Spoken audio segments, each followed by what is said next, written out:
আমরা এই মেধার মূল্যায়ন 47-ও পাই নাই, 71-ও পাই নাই, আমরা 90-এর দশকেও পাই নাই, এবং শেখ হাসিনার রেজিমে এই 17 বছরে তো এটা একদম দেখিই নাই। প্রতিবারই আমরা দেখছি যে কোনো যৌক্তিক আন্দোলনে আপনি দেখে থাকবেন 47তম বিসিএস প্রিলিমিনারিতে যারা পাস করেছে তাদেরকে আপনার মেধার মাপকাঠিতে কোথায় রাখবেন?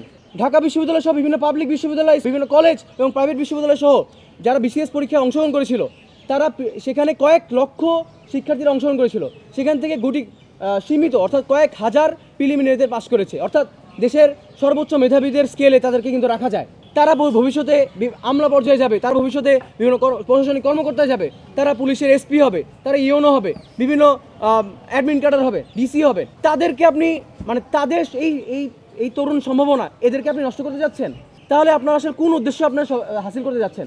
আমরা এই মেধার মূল্যায়ন 47-ও পাই নাই, 71-ও পাই নাই, আমরা 90-এর দশকেও পাই নাই, এবং শেখ হাসিনার রেজিমে এই 17 বছরে তো এটা একদম দেখিই নাই।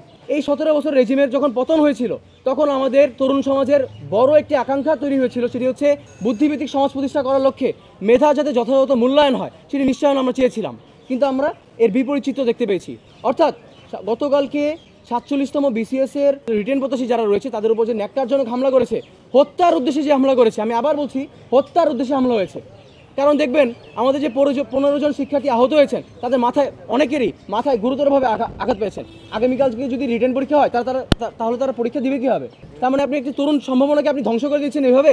ছাত্র উপদেষ্টা যারা বসিয়েছেন তাদের যে বাহিনী, তারা যখন যমুনা অভিমুখে যাত্রা করে তাদেরকে বিভিন্নভাবে আপ্যায়ন করা হয়, তাদেরকে পানি দেওয়া হয়, খাবার দেওয়া হয়, শুকনো খাবার দেওয়া হয়। আর অন্যদিকে যৌক্তিক আন্দোলন করতে যাবে আমাদের তরুণ প্রজন্ম, যৌক্তিক দাবি আদায়ের উদ্দেশ্যে যখন আন্দোলন করতে যাবে তখন আপনি ওদেরকে দমানোর জন্য মাথায় আঘাত করবেন, হত্যার উদ্দেশ্যে হামলা করবেন, এটা তো হতে পারে না। তাহলে নতুন ফ্যাসিজম কায়েম হচ্ছে। এই সমাজ ব্যবস্থাকে ভেঙে দিতে বাংলাদেশ ছাত্র অধিকার পরিষদ ঢাকা বিশ্ববিদ্যালয় সহ বাংলাদেশ ছাত্র অধিকার পরিষদের বিভিন্ন ইউনিট সজাগ রয়েছে।